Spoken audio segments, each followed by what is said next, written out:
नमस्कार, मैं हूं आपके साथ योगिता वाजपेयी। गुड मॉर्निंग छत्तीसगढ़ आप देख रहे हैं। तो आज छत्तीसगढ़ की किन खबरों पर दिन भर रहेगी नजर, इस बुलेटिन में आपको बताएंगे, लेकिन उससे पहले नजर हेडलाइंस पर। रायपुर में पत्नी से विवाद पर घर में लगाई आग, सिलेंडर फूटने से पति की मौत, महिला समेत 4 लोग झुलसे। पेट्रोलिंग में गए आरक्षक भी चपेट में आए। आज रायपुर आएंगे केंद्रीय गृह मंत्री अमित शाह। कल जगदलपुर में छत्तीसगढ़ ओलंपिक के समापन में होंगे शामिल। 16 दिसंबर को पुलिस कैंप का करेंगे निरीक्षण। और रायपुर में देर रात तक चली बीजेपी विधायक दल की बैठक। विधानसभा के शीतकालीन सत्र को लेकर बनी रणनीति, सरकार को घेरने कल होगी कांग्रेस विधायक दल की बैठक। रायपुर में आईबीसी 24 के इनपुट पर 3 आदिवासी युवतियों का रेस्क्यू। हेल्थ केयर सर्विस का संचालक घर घर भेजकर कराता था मरीजों की निगरानी। पुलिस ने ताला तोड़कर किया रेस्क्यू। और महादेव सट्टा ऐप मामले में ईडी ने 130 करोड़ 57 लाख रुपए किए फ्रीज। कोलकाता में तलाशी अभियान चलाकर की कार्रवाई। अब तक 2426 करोड़ से ज्यादा कैश बरामद।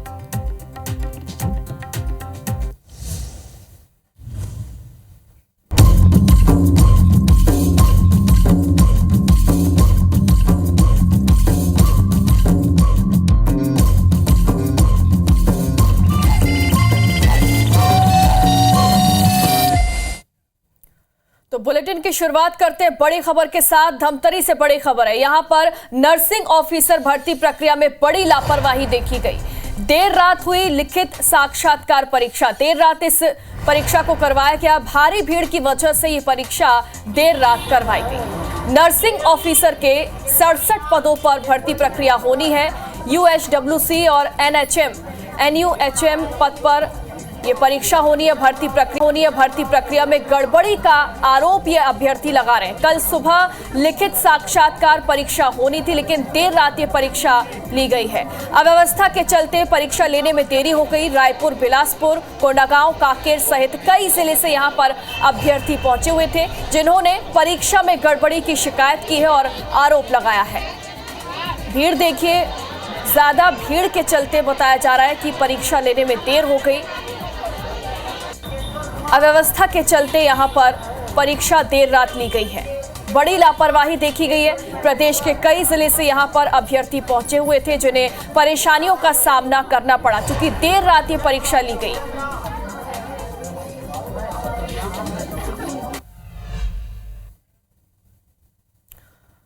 और इधर रायपुर के इंद्रप्रस्थ इलाके से मासूम आदिवासी बच्चियों को एम्स में नौकरी दिलाने का झांसा देकर शोषण करने और बंधक बनाकर रखने का सनसनीखेज मामला सामने आया। आईबीसी 24 के इनपुट पर क्राइम ब्रांच और पुलिस की टीम ने दबिश देकर पीड़ित का रेस्क्यू किया। पीड़ित ने बताया कि मां काली हेल्थ केयर सर्विस के संचालक फलेश साहू और जया की ओर से एम्स में नौकरी देने के नाम पर बुलाया गया था। ताला तोड़ने के बाद जब पीड़ित ने आईबीसी 24 से अपनी आपबीती बताई, तो रोंगटे खड़े करने वाली सच्चाई सामने आई। आईबीसी 24 की टीम जब घर के अंदर दाखिल हुई तो वहां का नजारा बेहद चौंकाने वाला था। घर के अंदर शराब की खाली बोतलें समेत कई अहम दस्तावेज भी थे। आईबीसी 24 की टीम ने जब मकान मालिक से बात की तो उन्होंने भी कई चौंकाने वाले खुलासे किए।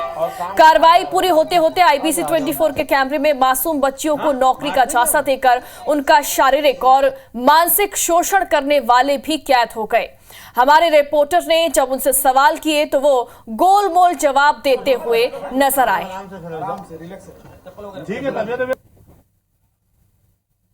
बोलते हैं कि यहाँ काम करने आए तो काम करो, या तो फिर पैसा दे के चले जाओ करके बोलते हैं सर। और हम लोग बोले कि हमारे पास पैसा नहीं है, जब तक पैसा नहीं दोगे तब तक नहीं छोड़ेंगे करके बोल रहे हैं सर। तो कितने दिन से पैसे के नाम से बंद करके रखे हैं? संडे से जी दिन हो गया। जी कितना पैसा है बेटा?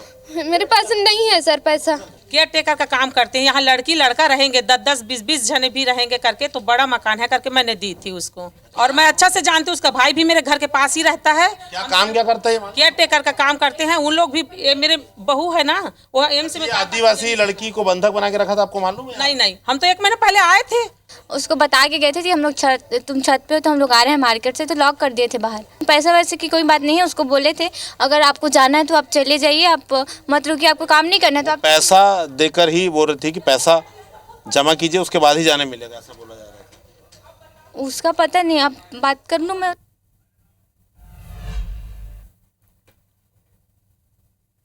और चलिए अब आगे बढ़ते हैं। केंद्रीय गृह मंत्री अमित शाह आज रात 11 बजे रायपुर आने वाले। कल रायपुर में प्रेसिडेंट पुलिस कलर्स प्रोग्राम में वो शामिल होंगे और कल दोपहर 1:30 बजे जगदलपुर के लिए वो रवाना हो जाएंगे। जगदलपुर में छत्तीसगढ़ ओलंपिक समापन कार्यक्रम में वो शामिल होंगे। 16 दिसंबर को जगदलपुर में पुलिस कैंप का निरीक्षण भी इस दौरान किया जाएगा। गृह मंत्री शाह नक्सल हमले से दिव्यांगजन से मुलाकात करेंगे, यानी कि नक्सल पीड़ितों से वो मुलाकात करेंगे। काफी अहम उनका यह दौरा होने वाला है। रात 11 बजे आज वो रायपुर पहुंचने वाले हैं और कल प्रेसिडेंट पुलिस कलर्स प्रोग्राम में वो शामिल होंगे। पूरा शेड्यूल उनका आपको बता रहे हैं कि कल दोपहर 1:30 बजे वो जगदलपुर के लिए भी रवाना हो जाएंगे। ज्यादा जानकारी के लिए हमारे सहयोगी सौरभ परिहार हमारे साथ लाइव जुड़ गए हैं। सौरभ, गृह मंत्री का यह दौरा काफी ज्यादा अहम माना जा रहा है, चूंकि वो नक्सल पीड़ितों से भी इस दौरान मुलाकात करने वाले हैं कल।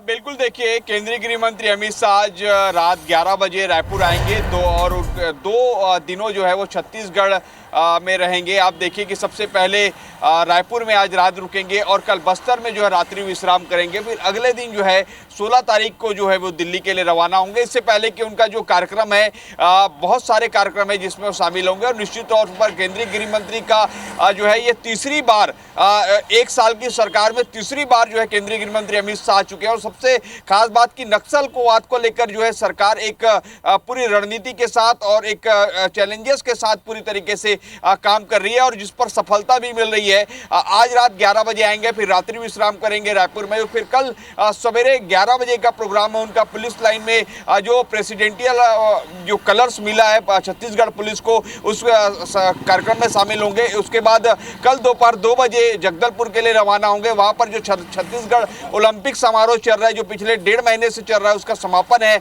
और उस कार्यक्रम में शामिल होंगे। उसके बाद जो केंद्रीय गृह मंत्री अमित शाह जो है जो अलग अलग कार्यक्रम है उसमें शामिल होंगे। और सबसे बड़ी बात कि एक कैंप का निरीक्षण भी करेंगे और इस कैंप के निरीक्षण करने के बाद जो है नक्सली हमले में जो शहीद हुए हैं परिवार, उनसे मुलाकात करेंगे। और उसके अलावा जो नक्सल हमले में दिव्यांग हुए हैं उन लोगों से भी मुलाकात करेंगे। और अगले दिन एक कैंप का निरीक्षण करेंगे, फिर रायपुर लौटेंगे और रायपुर लौटने के बाद LWE की बैठक लेंगे, जहां पर नक्सलवाद को लेकर किस तरीके से राज्य सरकार और केंद्र सरकार की काम कर रही है, वर्तमान में क्या समस्या आ रही है, उन समस्याओं को समाधान को लेकर भी चर्चा की जाएगी। तो कहीं ना कहीं सबसे प्रमुख बात यह है कि केंद्रीय गृह मंत्री अमित शाह और जगदलपुर में रात्रि विश्राम करेंगे। तो कहीं ना कहीं जो पुलिस के जवान हैं और जो नक्सलवाद के खिलाफ मोर्चे पर डटे हुए हैं उन लोगों के लिए कहीं ना कहीं एक बड़ी चीज है। और केंद्रीय गृह मंत्री अमित शाह जो है उन लोगों के साथ डिनर भी करेंगे, कमांडर्स के साथ। बिल्कुल सौरभ, काफी अहम है ये दौरा। जैसा कि आपने भी बताया कि सरकार बनने के बाद तीसरी बार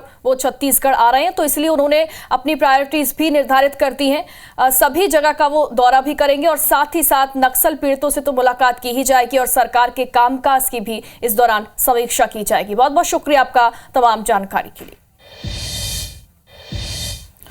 और आगे बढ़ते बात करते हैं, बीजेपी के राष्ट्रीय अध्यक्ष JP नड्डा शुक्रवार को रायपुर के दौरे पर रहे। इस दौरान उन्होंने भाजपा प्रदेश कार्यालय परिसर में बनी स्मृति मंदिर का उद्घाटन किया। इस मंदिर में भारत माता की प्रतिमा के साथ बीजेपी के 5 संस्थापक विभूतियों की प्रतिमा लगाई गई। इस मौके पर बीजेपी के तमाम बड़े नेता और पदाधिकारी मौजूद रहे। इस मौके पर JP नड्डा ने कहा कि भाजपा जैसी पार्टी के साथ काम करना आज सौभाग्य की बात है। 1 साल पूरे होने पर उन्होंने सरकार को उपलब्धियों के लिए बधाई दी। उद्घाटन के बाद कार्यालय में महत्वपूर्ण बैठक भी हुई, जहां मंत्रिमंडल के विस्तार को लेकर चर्चा हुई।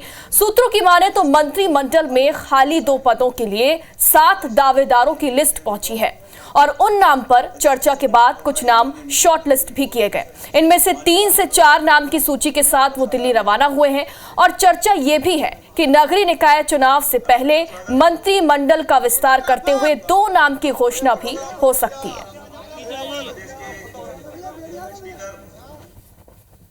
जिन्होंने भारतीय जनसंघ से भारतीय जनता पार्टी के रूप में समाज में प्रतिस्थापित करने में जिन्होंने एक बहुत बड़ी भूमिका निभाई भारत रत्न अटल बिहारी वाजपेयी जी, उनको भी आपने इसमें सम्मानित किया है। तो ये बहुत ही अच्छा स्थान है।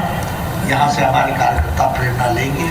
जिसको भी भारतीय जनता पार्टी में काम करने का मौका मिल रहा है वह अपने आप को बहुत भाग्यशाली समझे। मैं सभी टीम मेंबर्स को बधाई देता हूं। तो भारतीय जनता पार्टी हिंदुस्तान में अकेली पार्टी है जो अपना 1 साल ही नहीं, हर साल अपना रिपोर्ट कार्ड पेश करती है। इतना हिम्मत बीजेपी करती है राष्ट्रीय अध्यक्ष जी की उपस्थिति में। तो आज वही एक था, उत्सव भी था और उसके साथ साथ संकल्प भी था कि आने वाले समय में और विकास तेजी होगी। ये बातें माननीय नड्डा जी ने अपने भाषण में रखा।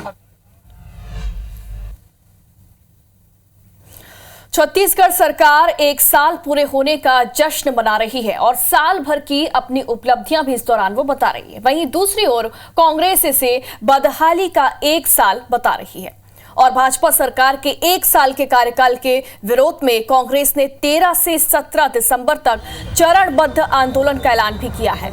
इसकी पहली कड़ी में कांग्रेस ने कल मौन प्रदर्शन किया। कांग्रेस के नेता सभी जिलों में मौन धरना देते हुए नजर आए। रायपुर में कांग्रेस के नेताओं ने अंबेडकर चौक में मौन धरना दिया, तो वहीं बिलासपुर में जिला कांग्रेस कमेटी ने हाथ में काली पट्टी और पोस्टर लेकर प्रदर्शन किया। बालोद में जिला युवा कांग्रेस के कार्यकर्ताओं ने धरना प्रदर्शन कर कलेक्ट्रेट का घेराव किया, तो वहीं राजनांदगांव में कांग्रेस नेताओं ने जय स्तंभ चौक में मौन धरना प्रदर्शन किया। धमतरी की बात करें तो यहां पर भी जिला कांग्रेस ने 5 सूत्री मांगों को लेकर कलेक्ट्रेट का घेराव किया, तो वहीं बेमेतरा की तस्वीरें देखिए। यहां पर जिला कांग्रेस कमेटी ने सिग्नल चौक में धरना प्रदर्शन किया और इस दौरान सरकार की नाकामियां गिनाई गई। जगदलपुर में कांग्रेसी कार्यकर्ताओं ने संजय मार्केट चौक में हाथों में तख्तियां लेकर प्रदर्शन किया। कोंडागांव की भी तस्वीरें देखिए। यहां पर कांग्रेस नेताओं ने रैली निकालकर राज्य सरकार की नाकामियां गिनाई और प्रदर्शन किया गया। तो ये तस्वीरें देखिए, कल कांग्रेस के प्रदर्शन की ये तस्वीरें हैं जब कांग्रेसी सड़कों पर उतरे।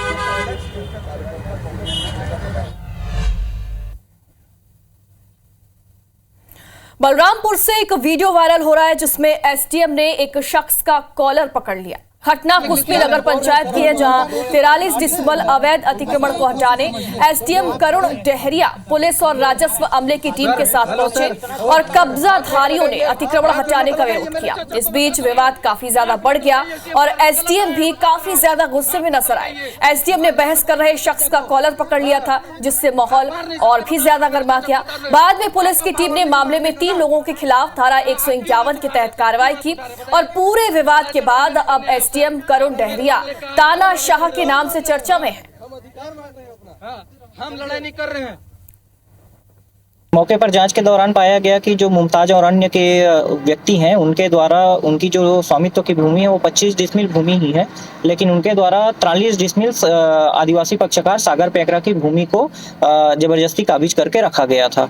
समझाइश दिए जाने के बाद भी जो है वो शांत नहीं हुए और लगातार उनके द्वारा वाद विवाद किया जा रहा था। 3 लोगों के विरुद्ध जो है प्रतिबंधात्मक कार्रवाई की गई है। एसडीएम साहब और जो प्रार्थी पक्ष थे उनके साथ कुछ भी झगड़ा विवाद किया जा रहा था और जिस पर धारा 151 के तहत कार्रवाई की गई है। और इधर रायपुर में पति पत्नी के बीच हुआ विवाद आगजनी में तब्दील हो गया। विवाद के दौरान पति ने घर में आग लगा दी। घर में रखे गैस सिलेंडर इस दौरान फट गए और आग में झुलसने से पति की मौत हो गई। आग में झुलसने से महिला भी घायल हो गई है। पेट्रोलिंग में गए आरक्षक भी आग की चपेट में आ गए। आग में अन्य 3 लोग भी झुलस गए हैं और सभी को अस्पताल में भर्ती किया गया है। फायर ब्रिगेड ने आग पर काबू पा लिया है। घर से पति का शव भी बरामद कर लिया गया। खमतराई थाना क्षेत्र के रामेश्वर नगर का ये पूरा मामला बताया जा रहा है, जहां पर पति पत्नी के बीच हुए विवाद ने आगजनी का रूप ले लिया। गुस्साए पति ने घर में आग लगा दी और पति ही इस आग में झुलस गया। हम लोग तो ऊपर थे, अब आते आते नीचे तो देखे कि उनका गला कटा हुआ है, तो उनको हॉस्पिटल ले जाने के लिए बोले तो वो नहीं जा रहे थे, किसको बताने के लिए मना कर रहे थे।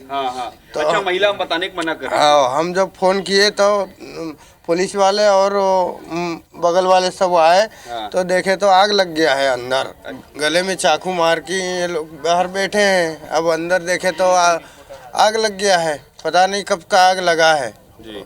और गैस टंकी जब दो ब्लास्ट हुआ तो हम लोग यहाँ रास्ता बाहर तक आ गए थे, उसके बाद हमको अभी आग पकड़ लिया। मैं तो था नहीं, ड्यूटी में था, फिर भी हमारी बच्ची जो जानकारी दी, हमने थाने को फ़ोन किया, फायर ब्रिगेड को फ़ोन किया, उसके बाद जो भी हुआ अभी हम तो अभी आकर के देख रहे हैं क्या बना है। आपने बताया कि इससे पहले किन लोगों की लड़ाई होती थी? बराबर होती थी, 3-4 महीना पहले भी घर में वो आग लगा चुका था। 10 बजे जानकारी हुआ जी, वो आवाज आया ना घर में, दरवाजा खटखटाया शटेप का, तो इधर आया तब पता चला सिलेंडर फटा है। अच्छा, तो 2 सिलेंडर फटा है, एक पहले फटा है फिर एक बाद में। अच्छा,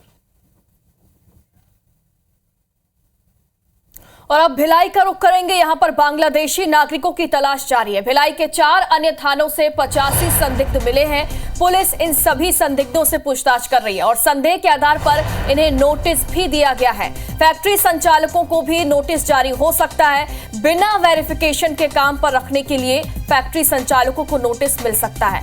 भिलाई में पुलिस लगातार बांग्लादेशी नागरिकों की तलाश कर रही है और इसी के तहत 4 अन्य थानों से 85 संदिग्ध मिले हैं और इन सभी संदिग्धों से पुलिस अब पूछताछ कर रही है और संदेह के आधार पर इन्हें नोटिस भी दिया गया। और साथ ही फैक्ट्री संचालक जिन्होंने इनको नौकरी पर रखा था उन्हें भी नोटिस जारी हो सकता है, क्योंकि बिना वेरिफिकेशन पर काम पर रखना यह गैर कानूनी भी होता है।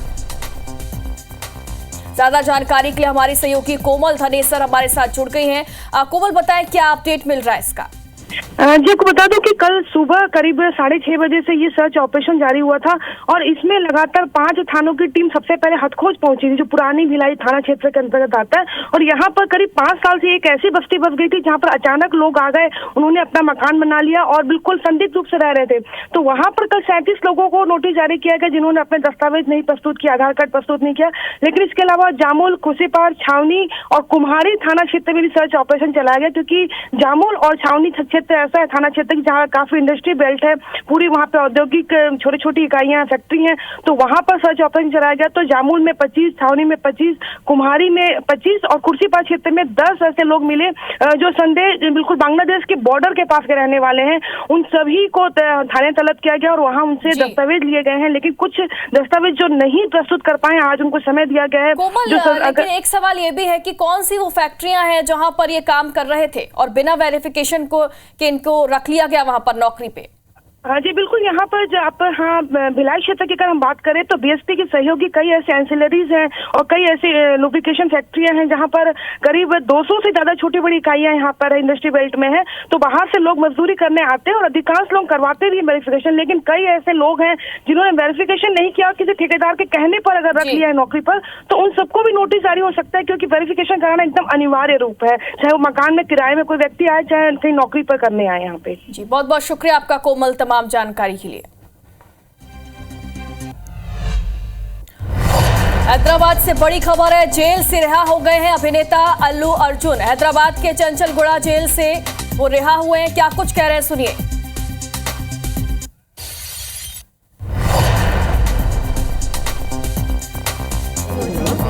Whatever way I can. We can never cover the loss of the death of a person, but in whatever possible way, I will be there for the family to support them. And once again, I'd like to thank each and every one of you from. I'd like to thank each and every one of you from all over. बहुत शुक्रिया सबके लिए. अंदर के प्रति ఒక్కరి की చూసే ప్రతి ఒక్కరికి ధన్యవాదాలు తెలియజేసుకుంటున్నాను. Thank you అండి. Thank you.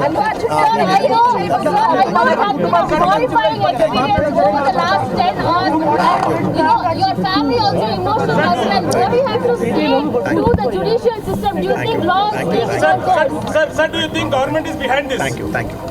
No, nothing. Mr. Revanth I'd like to behind thank. I'd like to thank everybody. I'd like to thank everybody for the love and support. Thank you. No, when the law is when the law is taking care of itself, then I should not indulge with the case and hamper the case. Then I won't just from a legal standpoint, then I won't change matter. Thank you very much. Thank you for all your love and support. Do you believe justice will prevail? Do you believe justice and law will take its course? Yes, I believe in this law. I believe the law. వెళ్ళిపోయేటప్పుడు కూడా మీ తండ్రి గారికి భరోసా చెప్తూ వెళ్ళారు. అంటే ఈ వయసులోనే మీ తండ్రి గారు ఎంత అల్లారు బుద్ధిగా పెంచుకున్నట్టు మీరు Frankly, it's a very challenging situation for the family. It's a very challenging situation for the family, and Ante, I just thank you for all your love and prayers for everybody, from all the fans across and for all the people across. Thank you. Thank you so much.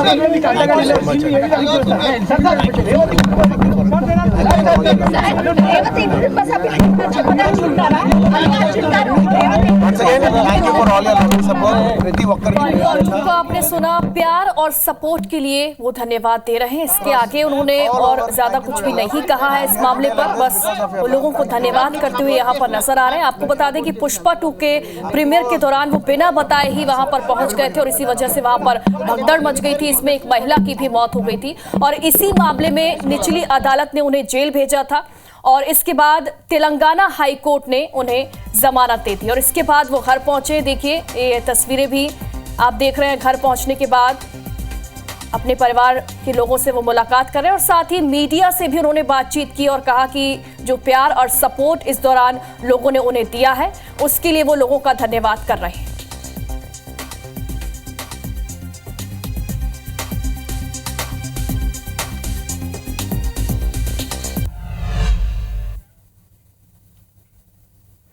और इसी के साथ इस bulletin में फिलहाल इतना ही, लेकिन तमाम खबरों का अपडेट देते रहेंगे आपको। लगातार जुड़े रहिए हमारे साथ। नमस्कार।